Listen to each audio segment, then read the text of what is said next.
Selamat siang semuanya. Oh, ada yang mau sholat ya, silakan. Dengeran nggak suara saya? Kedengeran, Bu. Oke, kedengeran ya. Pak Tanto katanya tadi keluar kota, jadi saya ngelantikan. Ini apa UTS sama Pak Tanto mungkin 2 minggu lagi ya. Jadi Pak Tanto minggu depan masih ngajar, terus minggu depan lagi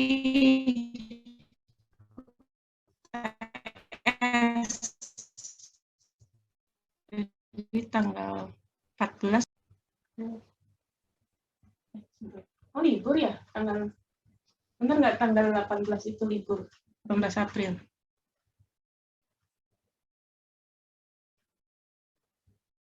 Wah, nanti di analisis struktur mestinya udah belajar tentang gaya dalam kan ya. Gaya dalam itu apa aja selain gaya geser? Ada yang bisa masih ingat nggak? Gaya geser terus apa? Gaya dalam di ini analisis struktur. Gaya geser, terus apalagi? Ini apa nih? Yang huruf M? Momen. Momen ya. Momen. Satu lagi adalah gaya aksial ya. Biasanya lambangnya N atau A ya. Ya tergantung bukunya, ada yang nulis N, ada yang A. Nah, ini kita lagi membahas tentang gaya geser. Contohnya ini adalah di suatu balok yang ditaruh di tumpuan sederhana ya. Balok sebelah kirinya tumpuannya sendi, sebelah kanannya sendi juga. Lalu ada beban terpusat, ada 3 nih, 1, 2, 3 gitu ya. Nah, kalau ada beban terpusat ataupun beban gravitasi merata, pasti ada gaya geser kan ya. Nah, kita di sini mau ninjau potongan yang ada di garis AA ini dan di garis BB ya. Nah, sekarang kita tinjau yang di garis AA ini. Yang di garis AA, kalau dibuat diagram free body-nya, jadinya yang sisi kiri itu ada gaya geser ya di pinggirnya, lalu ada momen ke arah berlawanan jarum jam. Nah, kemudian yang di sisi kanannya, yang ini, itu ada gaya geser ke atas dan searah jarum jam. Nah, sebetulnya arah-arah ini hanya perjanjian tanda saja ya. Jadi saya ini ngambil dari bukunya White yang penulis Amerika gitu ya. Nah, kalau di Amerika perjanjian tandanya seperti ini. Nah, Indonesia juga pakai seperti ini sama ya. Jadi kalau ada balok dipotong, yang balok sebelah kirinya dikasih tandanya ke bawah, kayak gesernya, namanya ke berlawanan arah jam-jam ya. Nah, kemudian kita lihat yang di sini, kotak ini ya. Kotak antara garis AA dengan garis BB. Nah, ini kotaknya ya, digambar lagi. Nah, di kotak ini tuh terjadi gaya geser ya di lokasi garis AA kan ini ya, ada gaya geser V dan momen M. Nah, di sini momennya arahnya searah jarum jam karena ini kan sisi sebelah dalamnya, sebelah kanannya segmen ini ya. Nah, sebelah kanannya berarti yang ini ya. Ini V-nya ke atas, momennya searah jarum jam. Nah, gambar ini pindahin ke sini ya. Nah, terus di garis BB ya, di garis sebentar.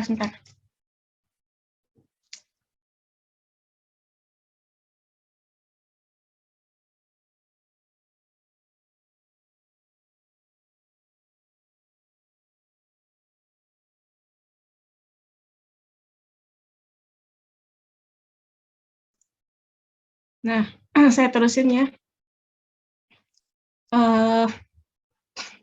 Ini kan section BB ya, yang di sini nih. Nah, di section BB ini ada gaya geser. Gaya gesernya tidak berubah ya, besarnya V. Tapi momennya itu ada tambahan, bukan sekedar momen, tapi ada tambahan DM di sini ya, momen tambah DM. Nah, terus kita lihat berikutnya ya. Nah, apa yang terjadi pada bagian dalam baloknya? Ini bagian balok sisi kanan ya, ini kan tumpuannya. Nah, kemudian baloknya dipotong ya. Nah, ini ada beban terpusat di sini. Yang terjadi pada bagian dalam balok itu ada kotak-kotak elemen ya, misalkan dikasih nama elemen nomor 1 dan nomor 2, itu akan mengalami tegangan lentur dan tegangan geser. Nah, tegangan lenturnya itu di sini lambangnya adalah huruf F kecil ini ya, tegangan lenturnya. Kemudian tegangan gesernya lambangnya huruf V di sini ya. Nah, huruf V itu yang merupakan tegangan geser selalu ada di pinggir-pinggir ya. Nah, terus kalau kita lihat ininya apa, tegangan utamanya ya, tegangan utama itu adalah tegangan yang langsung ke permukaan elemennya ya, tegangan aksial. Nah, tegangan utamanya itu berupa tegangan aksial, gambarnya seperti ini. Jadi kenapa yang elemen nomor 1 gambarnya ditekan ya dari kiri dan kanan, sedangkan gambar elemen nomor 2 panahnya itu menjauh, jadi seakan-akan ditarik ya. Itu karena ini kan ada beban terpusat. Nah, beban terpusat ini akan menyebabkan si balok ini tuh melengkung ya. Nah, melengkung seperti ini kan. Kalau melengkung seperti ini, maka akan menyebabkan bagian atasnya tertekan, bagian bawahnya tertarik. Maka dari itu yang elemen 2-nya seakan-akan ditarik ke kiri dan ke kanan, yang elemen 1-nya seakan-akan ditekan dari kiri dan kanan ya.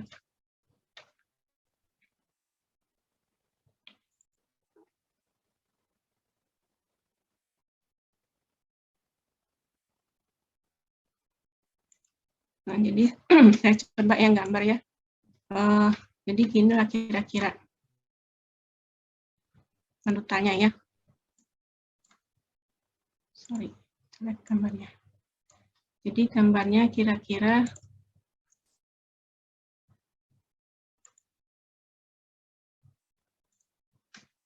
ini balok ya, melendutnya gini. Karena ketekan ya.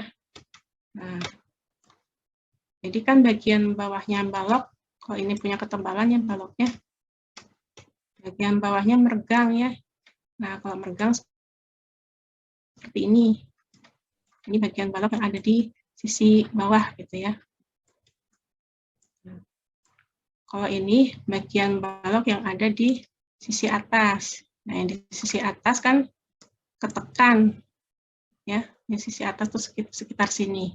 Nah, kalau ketekan jadinya ketekannya dari kiri dan kanan, seakan-akan seperti itu.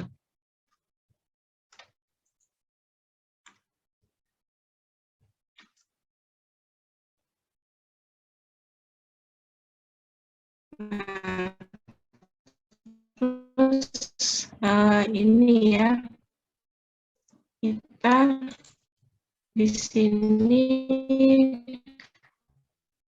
ada lambang seperti huruf V kecil ya, tapi kalau ini kan huruf Romawi, dibacanya dulu ya.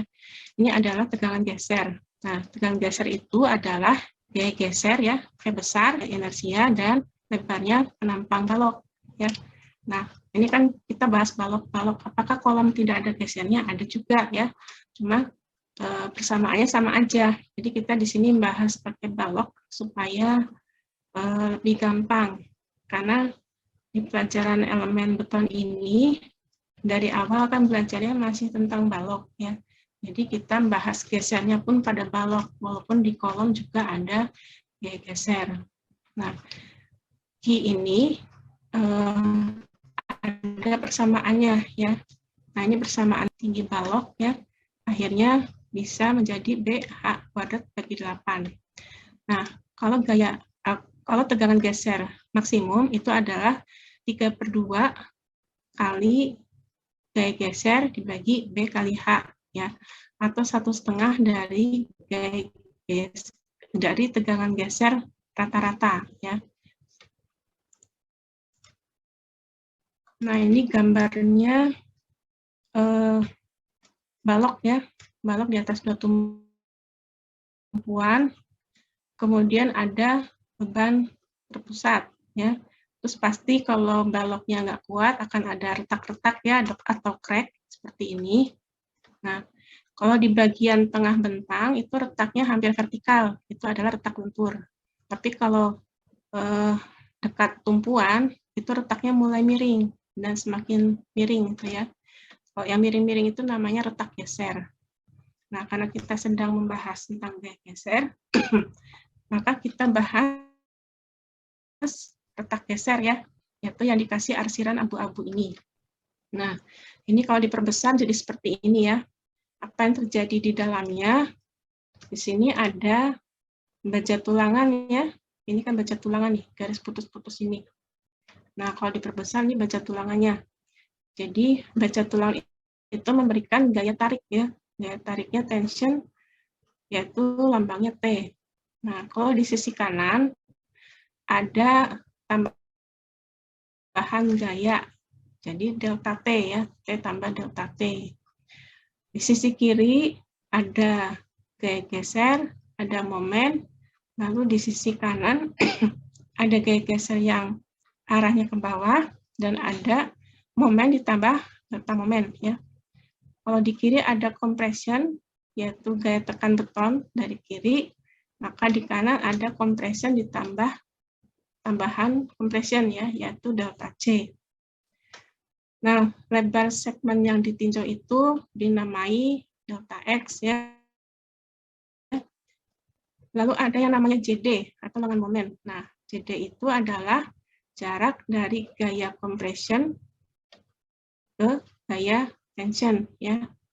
Nah, ini jarak dari compression ke tension. Itulah namanya JD atau lengan momen.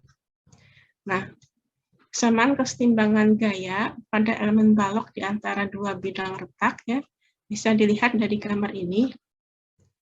Tensionnya adalah momen dibagi JD dan tension ditambah tambahan tension adalah momen ditambah delta momen atau tambahan momen dibagi dengan lengan momen atau JD ya. Nah, jadi tambahan tension atau delta T itu adalah delta momen dibagi JD. Untuk keseimbangan momen di elemen balok, maka delta momen harus sama dengan gaya geser dikali dengan delta X ya. Delta X itu lebarnya ini. Nah, ini delta T sama dengan gaya geser kali delta X dibagi JD ya. Karena delta M itu adalah ini. Jadi disubstitusi masuk ke kesamaan ini.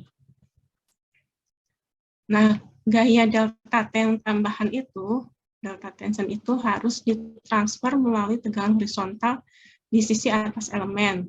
Nilai rata-rata tegangan geser di bawah sisi atas elemen itu adalah ini ya. Jadi tegangan geser sama dengan tambahan tension dibagi dengan lebar balok dikali dengan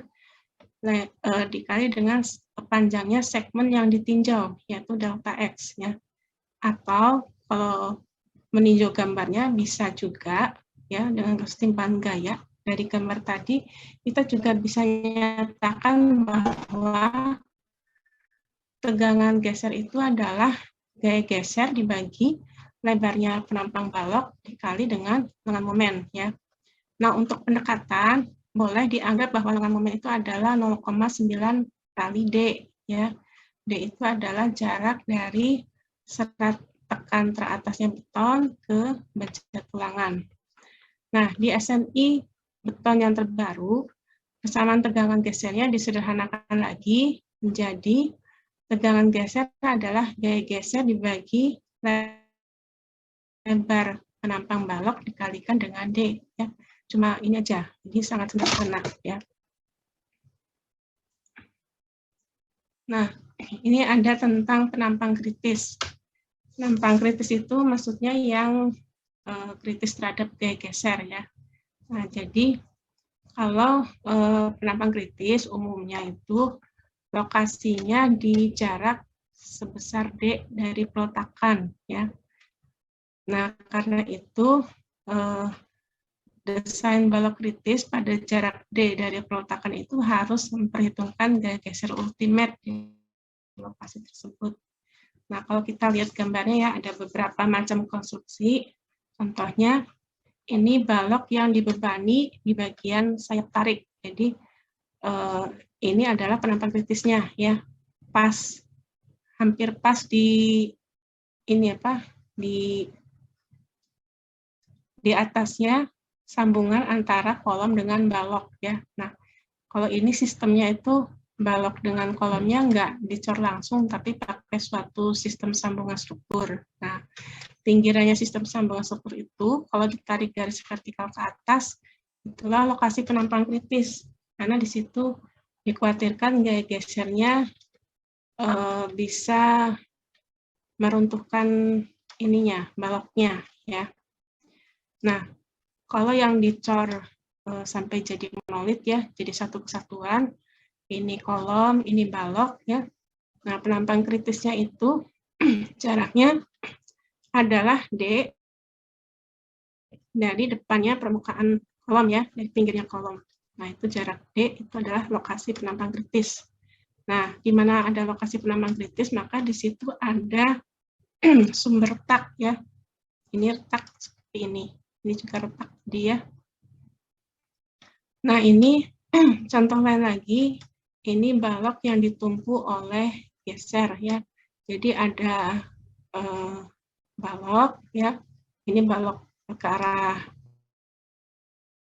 horizontal ya, dari kiri ke kanan, lalu balok ketemu dengan balok. Nah, ini balok yang tegak lurus dengan bidang gambar ini ya. Jadi masuk ke bidang gambar, ini namanya balok girder contohnya ya. Yang ini balok girder.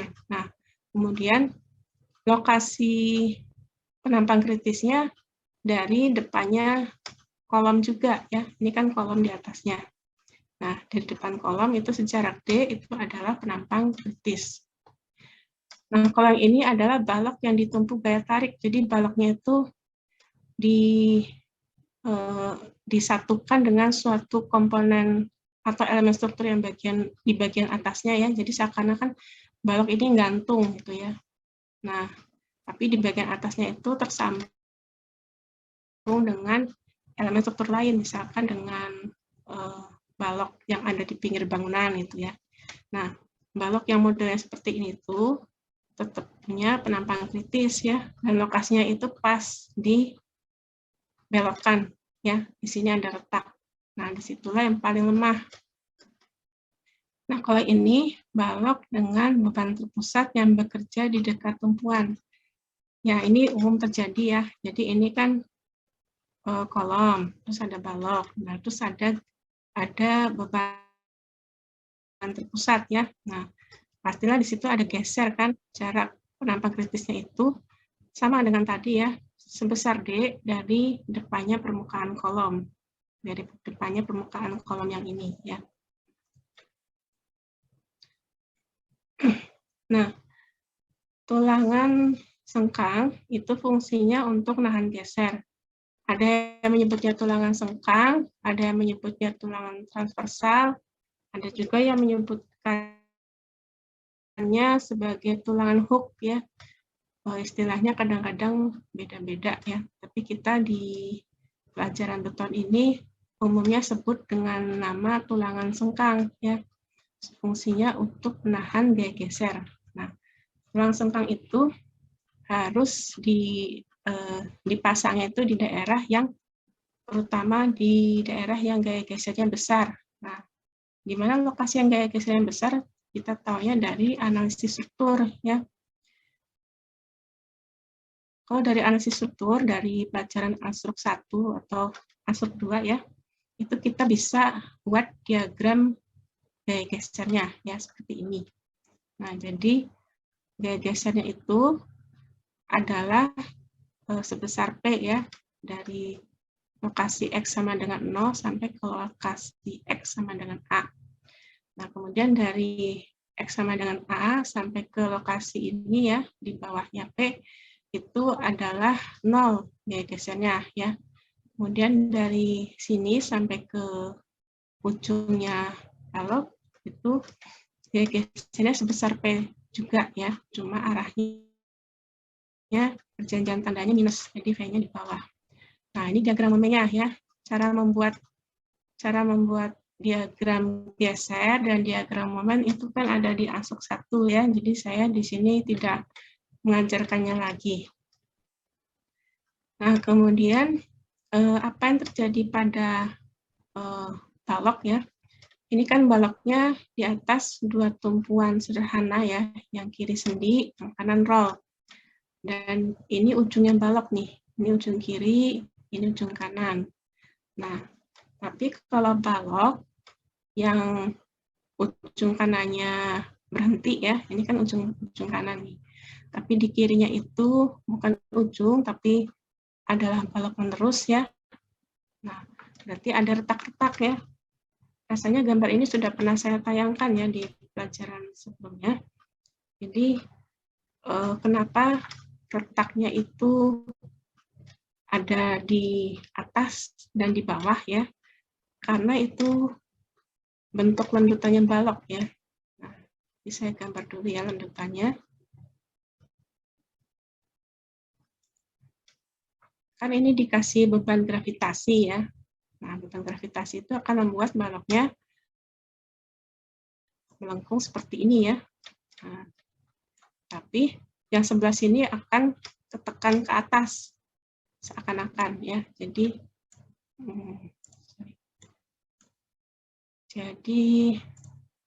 seakan-akan gini. Nah, gitu ya. Makanya yang ada di sini retaknya retak tarik ya, di sini. Nah, yang di atas tumpuan segitiga itu. Karena baloknya itu ketekan ke atas ya. Jadi sini tarik dan di sini tekan. Nah, di sini ada retak geser. Retak geser itu pasti ada dekat-dekat tumpuan ya. Nah, kalau yang ini, yang di tengah bentang itu kebanyakan retaknya vertikal ya. Nah, seperti itu. Kalau ini retaknya mendekati tumpuan, maka retaknya miring ya, diagonal. Seperti itu. Jadi kebayang ya, akibat bentuk baloknya seperti ini, maka retaknya juga ngikutin lokasinya ya. Di mana ada tarik, di situ ada retak. Nah, jadi ini kan ketarik, retak gitu ya. Tarik nih retak, tapi kalau ketekan belum tentu retak ya. Makanya di sini masih utuh kan. Ini masih ada, tidak ada retaknya ya.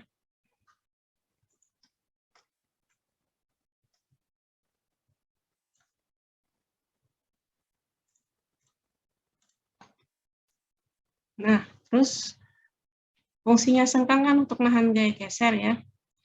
Kita pakai acuan SNI yang terbaru, yaitu SNI 2847 tahun 2019. Nah, menurut SNI itu, patokannya adalah ini. Jadi, PVN harus tidak boleh lebih kecil dari VU. Nah, VU itu apa? VU itu adalah gaya geser terfaktor. Ya. Maksudnya adalah gaya geser akibat beban-beban luar yang diberi faktor kombinasi. Jadi misalkan beban yang harus ditahan suatu balok itu ada beban mati, beban hidup, gitu ya, terus beban hujan, beban angin, gitu ya. Nah, semua beban itu harus dijumlah, tapi menjumlahkannya itu harus pakai perkalian faktor, ya. yang sudah saya singgung di kuliah pertama ya. Jadi untuk menghitung suatu beban ultimate itu kaliannya. Kalau beban beban hidup ya, itu bisa 1,6 ya, 1,6 live load. Kalau beban mati bisa jadi 1,2 dead load ya. Nah, nanti ada contoh soalnya ya supaya lebih jelas. Nah, kalau VN itu adalah kemampuannya balok itu sendiri. Kemampuannya dari mana didapatnya? Ya dari sumbangan baja tulangan dan beton ya. Kemudian ada dari propertiesnya balok, yaitu lebarnya balok, tingginya ya, terus kuat tekan betonnya berapa megapascal ya, terus modulus elastisitas betonnya berapa megapascal ya. Kalau propertiesnya baja yang dipakai untuk menghitung VN, misalkan kuat lelehnya baja ya, F yield-nya berapa megapascal gitu ya. Kemudian luasnya baja tulangannya berapa ya, jumlah baja tulangnya berapa. Nah, itu yang disebut dengan properties bajanya ya. Semua data itu akan menghasilkan nilai VN. Nah, tapi nilai VN ini tidak boleh langsung dipakai, harus dikalikan dengan faktor reduksi yaitu 0,75 ya untuk geser. Nah, 0,75 kali VN masih harus lebih kuat daripada VU. VU itu adalah akibat gaya-gaya beban-beban dari luar ya. Nah, padahal VU ini sudah dikalikan dengan faktor pembesar ya, 1,2, 1,4, 1,6 gitu ya.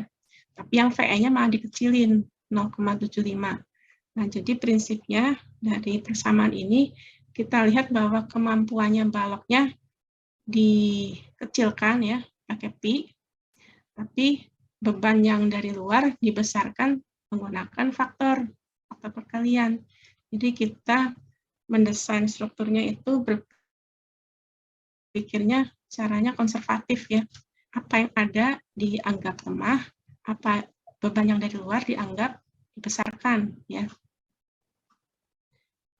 Nah, kemudian kuat geser nominal VN ini itu kan sumbangan dari beton dan baja ya. Jadi VN itu adalah sumbangan dari gaya geser konkret, yaitu beton, ditambah dengan gaya geser steel, yaitu baja. Ya. Nah, kapasitas geser penampang balok yang disumbangkan oleh beton, VC-nya ini ya, itu adalah 1/6 kali akar FC prime kali lebar balok kali tinggi efektif penampang balok. Ya. Nah, kalau VS itu kan dari baja ya, sumbangannya baja. Jadi pasti ada komponen luas baja ya, yaitu AV. Nah, di sini AV kali kuat lelehnya baja kali tinggi efektif balok dibagi dengan spasi ya. Nah, luas baja tulangannya yang ini AV itu adalah luas baja tulangan total. Nah, dari mana totalnya? AV itu adalah jumlah kaki sengkang dikalikan dengan luasnya sengkang satu buah ya. Jadi misalkan kita punya sengkang diameternya 10 ya. Nah, yang disebut dengan ASV itu langsung pakai persamaan luas lingkaran. Jadi 1/4 pi kali diameter kuadrat ya. Nah, kemudian kaki sengkangnya berapa? Kaki sengkangnya 2 ya. Dari mana 2-nya? Nanti ada gambarnya ya, supaya lebih jelas. Nah, di sini belum ada gambar kaki sengkang. Nah, gimana kalau sengkangnya dipasang miring? Itu ada sudutnya ya. Nah, kalau ada sudutnya, persamaannya sedikit dimodifikasi, jadi ada sinus A dan cos A ya. Nah, kemudian gaya geser maksimum yang bisa ditahan oleh tulang sengkang dibatasi sebesar 2/3 kali akar FC prime kali B kali D. agar tidak ada retak yang berlebihan pada balok. Gaya geser nominal minimum untuk menghindari keruntuhan getas akibat gaya geser adalah VU dibagi Pi, ya. Dan VU dibagi Pi ini harus lebih besar dari setengahnya VC, ya. Jika VU dibagi Pi lebih besar sama dengan setengah VC, maka tulangan sengkang perlu dipasang, sehingga gaya geser ultimate ditahan oleh beton dan tulangan sengkang. Tapi kalau gaya geser dari luar, ya, V ultimate-nya dibagi Pi lebih kecil dari setengahnya VC, maka tidak perlu tulangan sengkang. Secara teori, ya, tidak perlu tulangan sengkang dan gaya geser ultimate ditahan hanya oleh beton. Tapi kenyataannya di lapangan tetap harus dipasang, ya, seandainya walaupun di suatu lokasi balok gaya gesernya kecil. Kalau nggak ada sengkang, nanti kita masang baja tulangan longitudinalnya tidak ada yang megangin, ya, karena sengkang itu kan seperti cincin kotak-kotak gitu, ya, cincin yang berbentuk kotak. Jadi kalau tidak dipegangi oleh sengkang, maka tulangan longitudinalnya bisa tidak diem, ya, pas dicor nanti bisa gerak-gerak gitu. Padahal seharusnya kan di lokasinya yang sesungguhnya. Nah, kapasitas geser penampang balok yang disumbangkan oleh baja sengkang tegak, ya, yang tidak miring, itu adalah luas baja tulangan sengkang kali kuat lelehnya dikali D dibagi spasi, ya. Nah, spasi sengkangnya itu adalah luas baja tulang sengkang kali kuat leleh kali D dibagi gaya geser baja, ya. Nah, karena Vn adalah gaya geser baja ditambah gaya geser beton dan gaya geser ultimate tidak lebih besar dari Pi Vn, maka persamaannya bisa dibuat seperti ini, ya. Vs sama dengan Vn minus Vc sama dengan Vu dibagi Pi minus Vc. Jadi persamaan spasi sengkangnya bisa diubah menjadi seperti ini, ya. Jadi ada AV, yaitu luas baja tulang sengkang, kuat leleh baja, D, gaya ultimate geser, dan gaya gesernya konkret atau beton dikalikan dengan Pi. Nah, ini ada pembagian zona spasi, ya. Jadi ada zona 1, 2, 3, 4, 5, ya. Nah, kalau di zona 1, berarti nilai VU dibagi Pi-nya kurang dari setengah VC, ya. Maka tidak perlu nilai VU dibagi Pi-nya itu adalah di antara nilai setengah VC dan di antara nilai yang didapat dari persamaan ini, ya, maka itu disebut zona 2. Nah, di zona 2 ini dan zona seterusnya, ya, harus ada tulang sengkang. Nah, ini batasan spasinya. Jadi spasi minimumnya itu adalah ini, ya. Nah, di sini beda-beda nih persamaan spasinya. Tergantung dengan nilai VU per Pi yang kita peroleh dibandingkan dengan nilai yang ada di persamaan ini, ya. Persamaan VC tambah sepertiga atau 75 akar F dibagi 1200 BWD atau yang ini, ya. Jadi kita hitung dulu nih, VU per Pi-nya berapa, setengah VC-nya berapa, terus yang ini juga dihitung berapa, ya. Ini juga dihitung, ini juga dihitung. Nanti kita tahu nih, nilai VU per Pi-nya itu masuknya ke zona 1, zona 2, zona 3, atau zona 4, atau zona 5, ya. Nah, nanti kalau udah tahu zonanya, kita ambil persamaan sengkang minimumnya. Kalau di zona 2 ini, zona 3 ini, ya. Kalau zona 4 ini. Kalau zona 5 berarti luas penampang terlalu kecil. Jadi lebarnya harus diperbesar, ya, penampangnya, atau juga ditinggikan, atau dua-duanya, ya. Yang jelas luas penampangnya terlalu kecil. Nah, ini saya ambil dari SNI Beton, ya. Ini tabel tentang batas lokasi dan spasi sengkang pertama. Jadi dari muka kolom ke sengkang pertama itu tidak boleh lebih dari D dibagi 2 ya. Ini ada dua kondisi ya. Yaitu kalau deskripsi pengukurannya itu jarak dari muka kolom ke sengkang pertama dan spasi antar sengkang ya. Itu jarak spasi maksimumnya adalah D dibagi 2. Nah, kalau yang sejajar dengan muka kolom, spasi antar kaki vertikal sengkangnya maksimumnya adalah 2 kali D. Nah, kalau yang ini spasi maksimum tulangan geser ya. Ini spasi maksimumnya. Kalau untuk yang gaya geser bajanya kurang dari 0,33 Fc/BWD, maka ambil yang terkecil dari D/2 atau 600 ya. Kita sedang membahas balok non prategang ya. Karena ini pelajaran elemen beton, maka kita pakai yang ini aja, yang balok non prategang. Kalau balok prategang ini pelajaran struktur balok prategang ya. Itu ada di tingkat 4. Nah, ambil yang terkecil dari D/2 atau 6D, ambil yang terkecil dari D/4 atau 300 ya. Jadi ada ketentuannya, spasi maksimum tulangan geser. Nah, habis ya referensinya.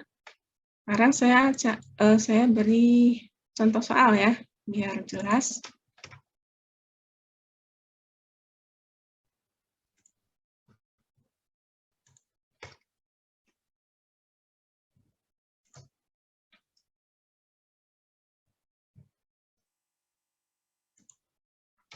Ini contoh soalnya ya tentang geser. Ini ada balok dikasih beban merata ya.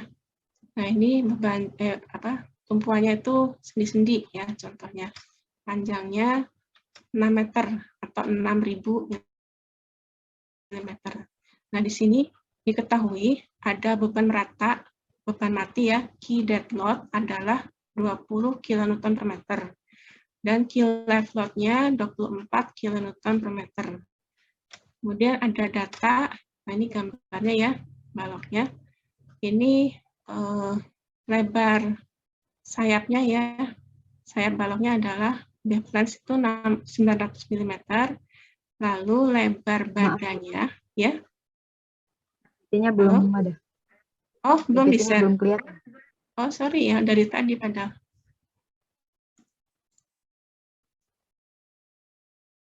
Oh iya ya, lupa. Nah, ini masih halaman pertama ya. Halaman pertama ini ada balok yang di atas 2 tumpuan. Key dead load-nya 20 kN per meter, key live load-nya 24 kN per meter. Panjang baloknya 6.000 mm atau 6 meter. Nah, ini penampang baloknya ya, punya sayap, yaitu lebar sayap atau B-flange, flange startnya sayap ya, 900 mm. Lebar badannya atau B-web, web itu artinya badan ya, B-web itu 300 mm. Kemudian tebalnya sayap ya, thickness-nya flange itu 150 mm, tinggi efektif balok ya, dari sini ke baja tulangan 610 mm. Nah, kemudian di sini ada tulisan kaki sengkangnya 2. Nah, ini yang disebut dengan kaki sengkang ya. Ada 2 garis vertikal kan di sini. Nah, itulah yang disebut dengan kaki sengkang. Nah, kalau kaki sengkangnya 3 gimana? Ya bisa aja. Jadi selain di kiri dan kanan ini ya, ada kaki satu lagi di tengah. Nah, itu berarti kaki sengkangnya 3 ya. Tapi di contoh soal ini kaki sengkangnya 2. Nah, kemudian kuat tekan betonnya 25 MPa. Kuat leleh tulangan lenturnya yang ulir ya, itu 400 MPa. Lalu kuat leleh tulang sengkangnya yang polos tanpa ulir 200 MPa. Nah, sekarang desain tulangan sengkang ya untuk bahan geser. Jadi kita patokannya beban matinya ini ya, dan beban hidupnya ya.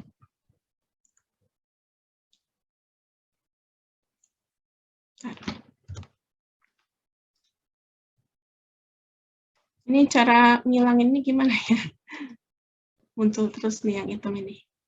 Ya, apain ini ngalang-ngalangin tulisan. Masih bisa kebaca tay? Ini ya, hitung gaya geser ultimate-nya ya. Nah, hitung gaya geser ultimate ya. Q ultimate itu adalah 1,2 dead load tambah 1,6 live load. Nah, dari mana 1,2 dan 1,6 ini? Itu diambil dari SNI beton ya. Kalau ada beban mati dan beban hidup, kombinasi pembebanan yang hasilnya paling besar yaitu kalau kita pakai faktor pengalinya 1,2 untuk beban mati ya atau dead load dan 1,6 untuk pengalinya beban hidup atau live load ya. Tadi kan di soal udah dikasih tahu ya key dead load-nya berapa, key live load-nya berapa. Jadi kita dapatkan Q ultimate-nya ya. Q itu Q ultimate 62,4 kN per meter. Nah, sekarang kita gambar diagram gaya gesernya ya. Nah, cara gambar diagram gaya geser kalau lupa lihat di pelajaran instruk ya. Nah, di sini saya dapatkan gaya gesernya itu 187,2 ya, yang di sini, yang di pinggir-pinggir. Ini juga 187,2. Ini posisinya di X sama dengan 0, ini posisinya di X sama dengan 6.000 mm atau 6 meter. Nah, kita mau tinjau di bagian yang kritis ya. Nah, dari mana 187,2? Gaya geser ultimate maksimum di peletakan itu adalah Q ultimate kali L bagi 2. Nah, persamaan Q ultimate kali L bagi 2 ini dari pelajaran Anstruk 1 ya, atau Anstruk 2 saya lupa lagi ya.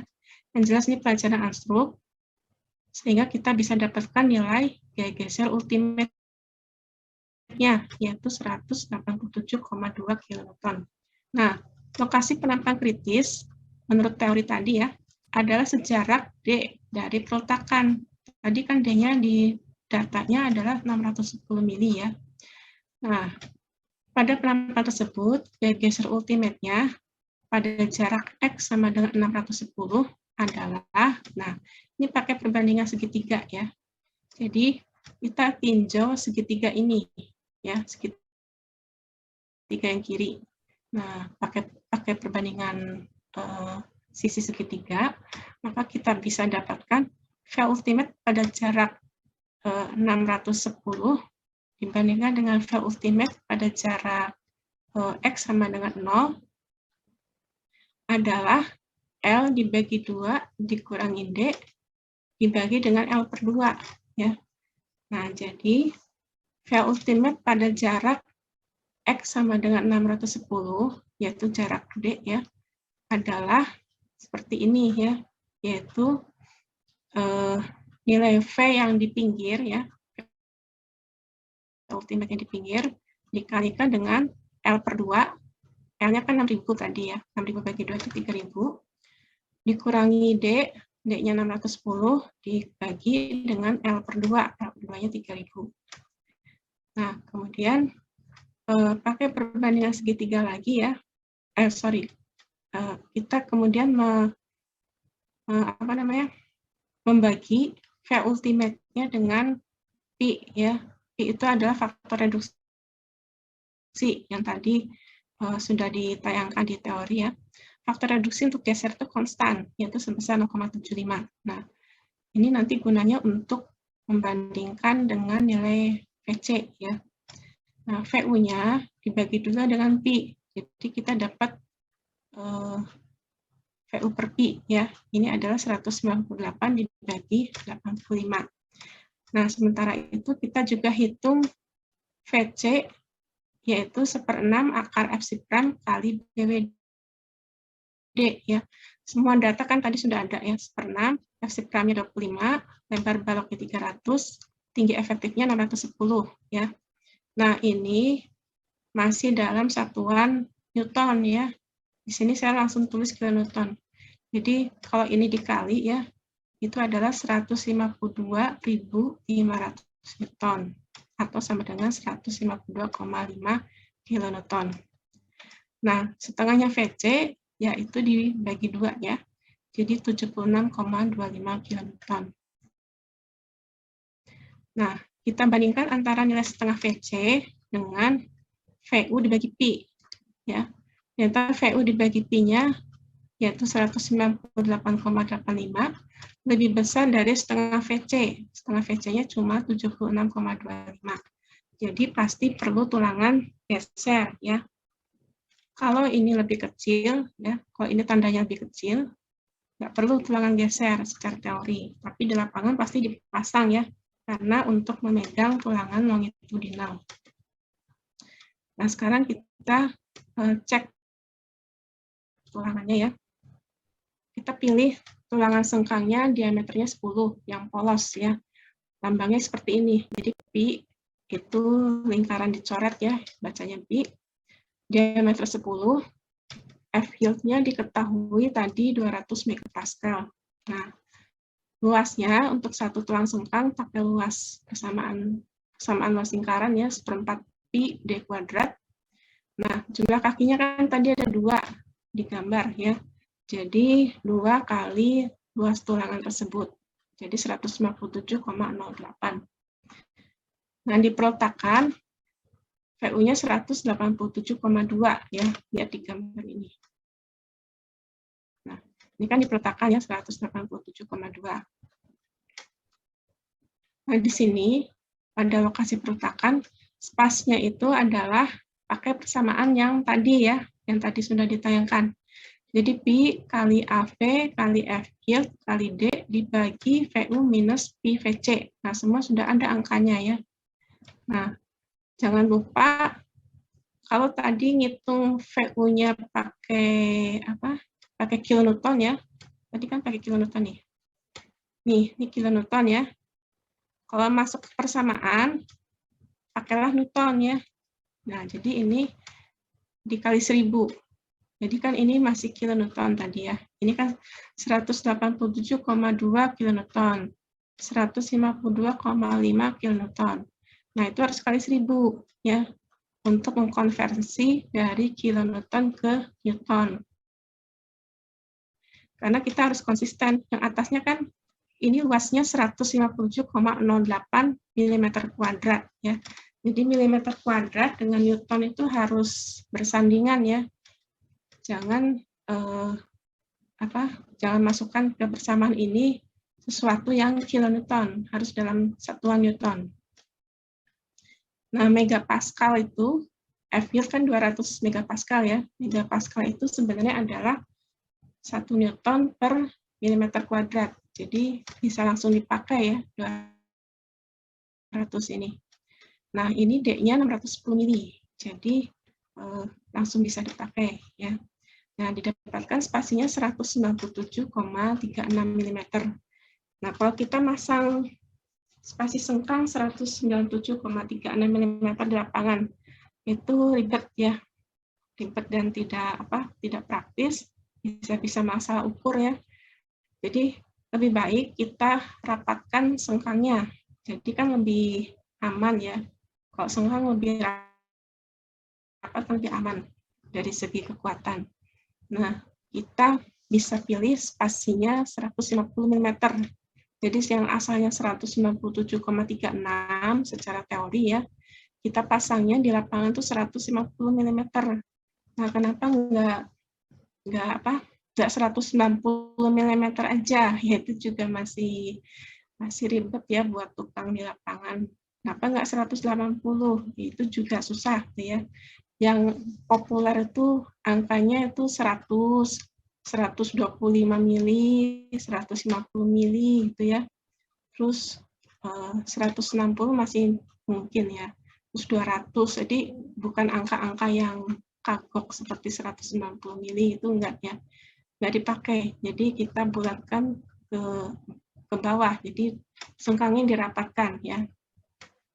Nah, sekarang kita anggap kalau kita mau pasang spasinya 250 mm ya. Kita anggap spasinya itu sudah kita tentukan 200 mm. Maka geser ultimate-nya adalah Pi kali VS tambah PC ya. Ini persamaannya tadi sudah ada kan di teori ya. Tinggal masukkan angkanya ya. Dapatlah 171.870 ton atau 171,87 kiloton. Nah, pakai gambar ini ya. Dengan perbandingan segitiga geser, maka 187,2 dibagi VU pada posisi X sama dengan 3000 dikurangi Y ya. Y-nya itu belum diketahui ya. Y-nya itu belum tahu berapa. Sama dengan 3000 dibagi Y. Nah, diperoleh Y-nya itu 2754 mm. Ini Y-nya. 2754 mm. Jadi X adalah 3000 dikurangi 2754, yaitu 246 mm ya. Nah, ini dibulatkan jadi 250 mm, dibulatkan ke atas supaya lokasinya di VU yang semakin kecil. Nah, kenapa dibulatkannya ke atas ya? X-nya itu jadi 250. Jadi X-nya yang aslinya kan X-nya itu cuma 246 ya, tapi terus dibulatkan jadi 250, jadi agak panjang dikit ya, supaya lingkupnya X itu sudah masuk ke lokasi yang V-nya makin kecil. Ini kan V-nya makin kecil nih ya, dibandingkan dengan ini. Ini kan V-nya 187,2. Nah, di sini aja V-nya 171,87 ya. Di sini lebih kecil lagi ya. Jadi supaya aman maksudnya.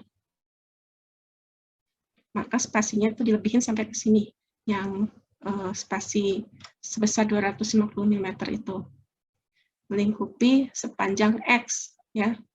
Nah, X-nya itu adalah 250 mm. Nah, kemudian jika S-nya 300 ya, misalkan kita ingin spasi 300 ya. Pakai cara yang sama ya, pakai perbandingan segitiga seperti ini. Maka akan diperoleh X-nya itu adalah 400 mm dari peletakan ya. 400 mm dari peletakan, nah kira-kira di sini itu ya. Nah, sekarang zona join yang tadi ditayangkan ya. Cara makainya gimana? Jadi yang penting kita harus hitung dulu nih. Sumbu Y-nya itu kan VU dibagi Pi ya. VU dibagi Pi-nya itu berapa? Terus kita juga hitung setengah VC-nya berapa. Terus kita hitung juga VC tambah sepertiga atau 75 akar absiden per 1200 BWD-nya berapa gitu ya. Ini juga dihitung nih, VC tambah sepertiga akar absiden BWD berapa. Ini juga dihitung ya. Semuanya dihitung lalu dibandingkan nilai VU-nya itu masuknya kemana? Ke zona 1, zona 2, zona 3, atau zona 4, atau zona 5 ya. Kalau sudah tahu zonanya, maka kita mendapatkan nilai persamaan tulangan sengkang minimum. Kalau di zona 2 ini ya, zona 3 ini, zona 4 ini. Nah, jadi kita hitung setengah VC ya. Tadi kan VC udah dihitung di halaman kedua ya. Setengah VC-nya ini. Nah, terus VC tambah 75 akar absiden per 1200 BWD-nya dihitung juga ya. Nah, jangan lupa nih, satuannya Newton ya. Ini VC-nya dalam Newton nih. 152.500 Newton. Ini dalam mili ya. BW-nya mili, D-nya mili. Nah, kemudian di sini langsung saya bagi 1000. Jadi 209,69 kiloton ya. Ini juga sama aja sih, tinggal dimasukin ke persamaan ini ya. Ada 1, 2, 3, 4, 5 persamaan ya. Semuanya dihitung seperti biasa ya. Sehingga kita bisa dapatkan setengah VC-nya 76,25. Terus yang persamaan pertama 209,69. Yang persamaan kedua 213,5. Yang ini 457, ini 762 ya. Nah, di X sama dengan 610 yang lokasi lokasi kritis tadi ya. Lokasi kritisnya kan sejarak D, yaitu D-nya itu 610 mili. Nah, di lokasi X sama dengan 610 mili itu, VU dibagi Pi-nya adalah 158,85 ya. Maka termasuk di zona 2. Nah, di sini zona 2 itu adalah antara ini dengan ini ya. Kita lihat ya, antara setengah VC dengan VC plus 75 akar S prime bagi 1200 dan seterusnya ya. Kita lihat ke halaman sebelumnya. Nah, ini setengah VC dan VC plus sepertiga BWD ya. Nah, maka kita lihat di sini sama ya. Jadi itulah zona 2-nya ya, karena nilainya VU per Pi-nya itu di antara nilai ini dan nilai ini. Nah, di zona 2 kan ada 3 persamaan spasi nih, lihat ya. Nih, ada yang spasinya kurang dari 3 AV yield atau S kurang dari 1200 bagi 75 kali AV kali F yield akar F prime BW. Ada yang spasinya harus lebih kecil dari setengah D, ada yang spasinya harus lebih kecil dari 600 mili. Nah, ini ada 4 persamaan ya. 4-4-nya kita pakai ya. Nah, ini ada 4 persamaan ya. Semua data kan sudah ada ya, tinggal masukkan nilainya. AV ada, F yield ada, BW juga ada ya. Semua masukkan, jadi kita dapatkan nilai spasinya bisa lebih kecil dari 314, bisa lebih kecil dari 335, bisa lebih kecil dari 305, atau lebih kecil dari 600 mm. Nah, spasi maksimum supaya aman kita ambil yang nilainya paling kecil ya. Jadi yang maksimum itu 305 kan, kita anggap 300 mm ya. Jadi ambil nilai spasi terkecilnya adalah 300 mm spasi maksimumnya ya. Tidak boleh spasi lebih besar dari 300 mm. Kalau lebih kecil boleh ya.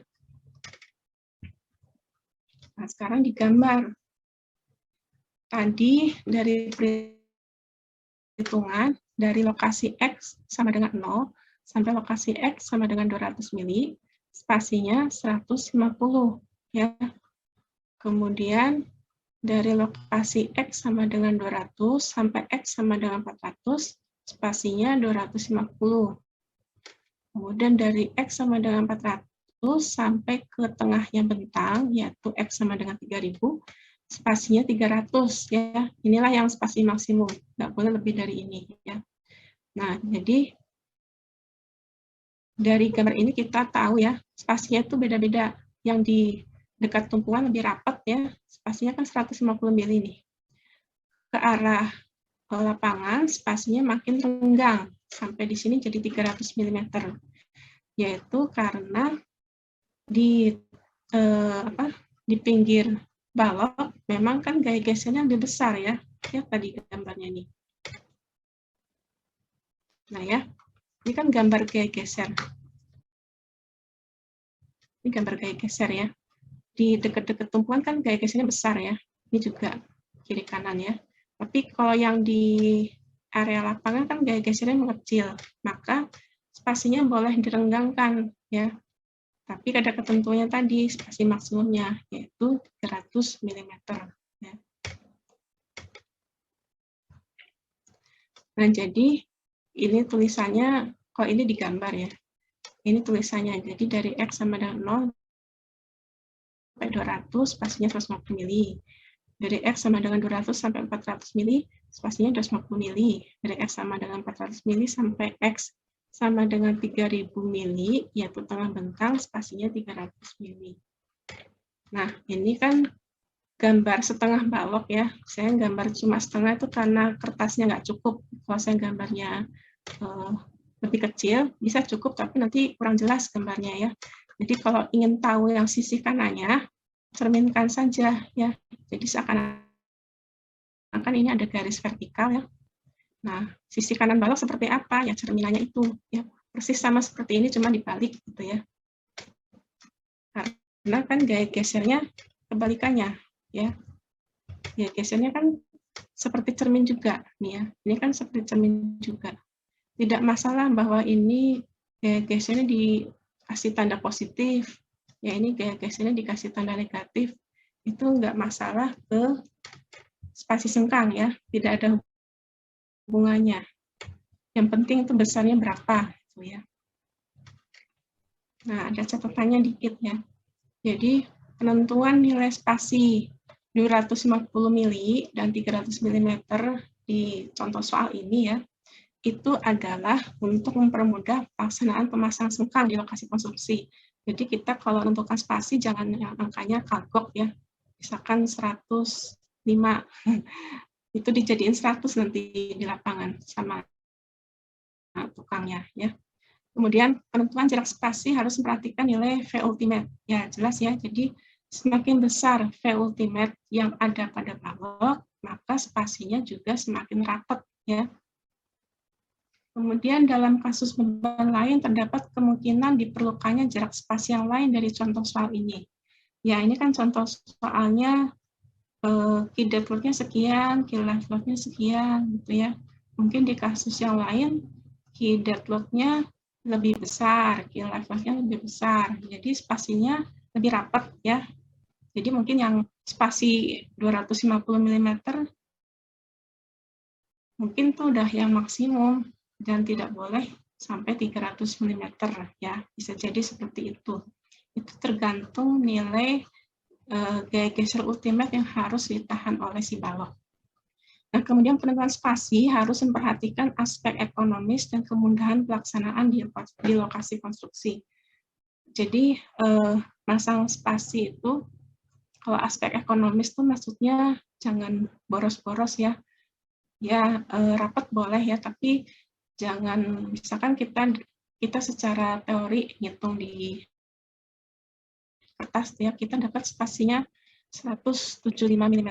Nah, kemudian kita pasang di lapangan 150 mm. Itu masih masuk akal ya, daripada kalau kita misalkan di hitungannya kita dapat 175 mm, tapi di lapangan kita pasang spasinya 50 mm. Ya, itu kelebihan banget ya, buat apa gitu. Itu kan pemborosan. Nah, kemudian harus memperhitungkan kemudahan pelaksanaan di lokasi konstruksi. Ya, jadi yang seperti tadi saya beri contoh kalau menentukan spasi ya, walaupun di hasil perhitungan kita dapatnya misalkan 165,24 ya pakai koma-koma, ya abaikanlah komanya, terus kita bulatkan angkanya ke yang mudah ya, dibulatkannya ke bawah ya, jadi usahakan spasinya lebih rapat daripada teori yang kita hasil hitungan ya, karena makin rapat itu sudah jelas makin aman, tapi kalau terlalu rapat juga boros ya secara ekonomi. Nah, ini saya kasih tanda merah ya. Cara mendesain tulang sengkang kolom adalah sama dengan cara mendesain tulang sengkang balok, yaitu berdasarkan gaya geser ultimate yang ditahan oleh kolom. Nah, VU ini ya, gaya geser ultimate itu adalah VU lambangnya. Nah, kenapa saya sebutkan di sini? Supaya nanti kalau semester depan membuat tugas besar konstruksi beton, nanti kan disuruh merancang kolom juga ya. Nah, jadi kalau ingin bisa mendesain sengkangnya kolom, pakailah cara yang sama dengan mendesain sengkangnya balok. Karena beberapa kakak tingkat mendesain sengkang kolomnya itu hanya berdasarkan dimensi kolomnya ya. Ya itu tidak betul ya. Jadi kita itu harus memperhitungkan beban dari luarnya berapa, jadi perlu sengkangnya itu berapa, bukan berdasarkan dimensi kolomnya ya. Nah, ini kan sudah habis ya, mungkin ada yang mau bertanya nggak?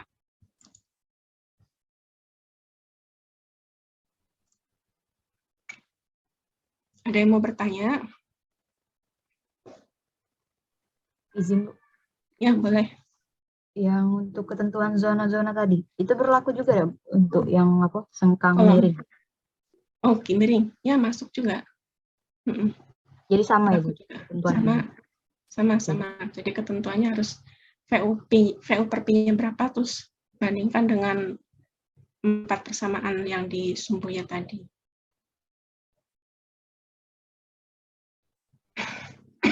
Kalau ingin PPT-nya udah tahu kan linknya ya. Linknya udah pernah saya share ya.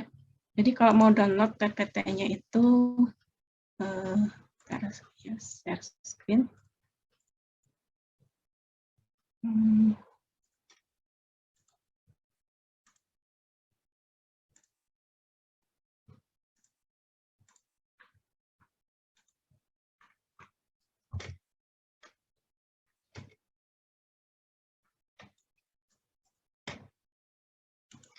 Ini yang di pojok kanan bawah ya, bit.ly garis miring S1 Unsri elemen beton ya.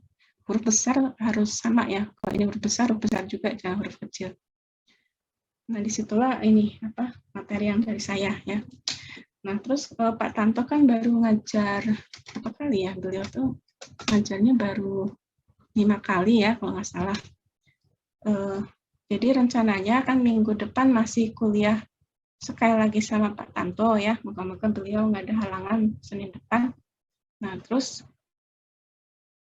Senin depannya lagi UTS. Nah, itu saya minta tolong coba cek kalau nggak salah apa libur gitu tanggal berapa?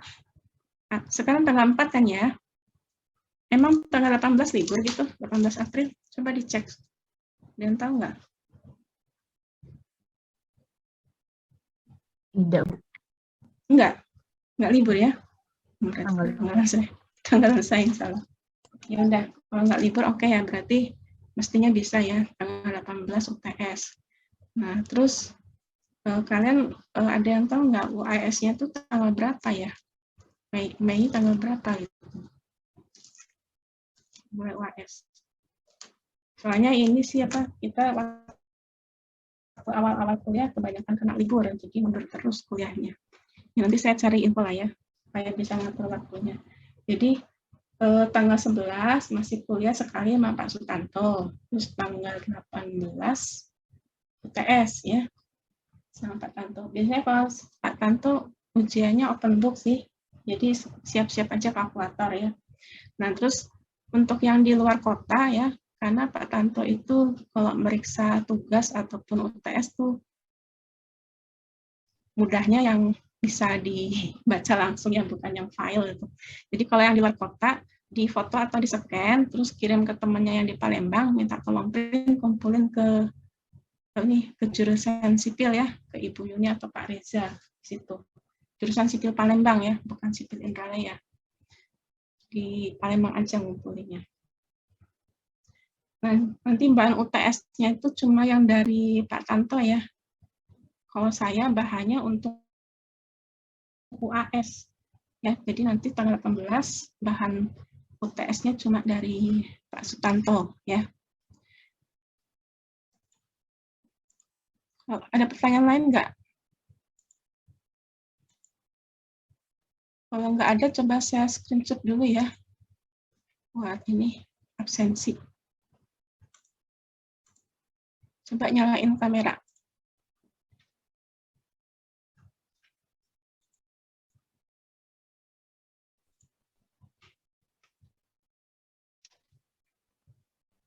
Ya. Halaman 1 dulu ya. 1.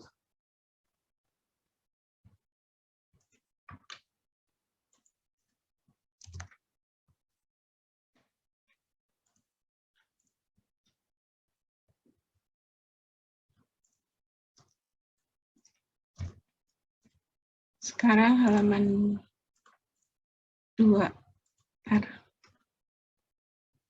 Halaman 2.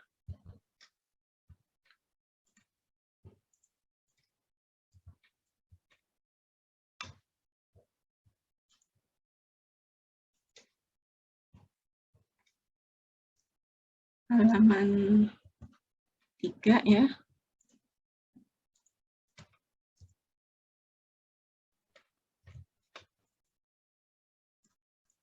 halaman 4.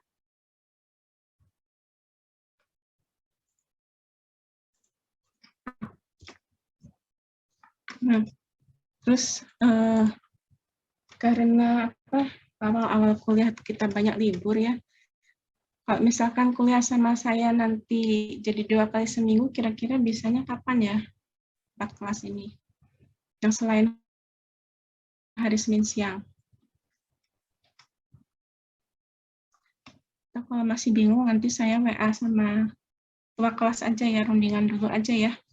Ketua kelasnya, misalnya kapan ya. Semua kan saya pikir nanti bisa kuliah malam-malam ya, tapi kan sekarang Ramadan, jadi nggak bisa juga ya. Jadi mungkin ya kita cari hari lain. Kalau misalkan hari Sabtu, saya insya Allah bisa gitu ya. Kalau kalian mau hari Sabtu, sayanya oke itu. Karena kalau malam kan nggak bisa kita semuanya ya. Nanti saya hubungi ketua kelas aja ya untuk ngatur waktu kuliahnya supaya bisa 2 kali seminggu.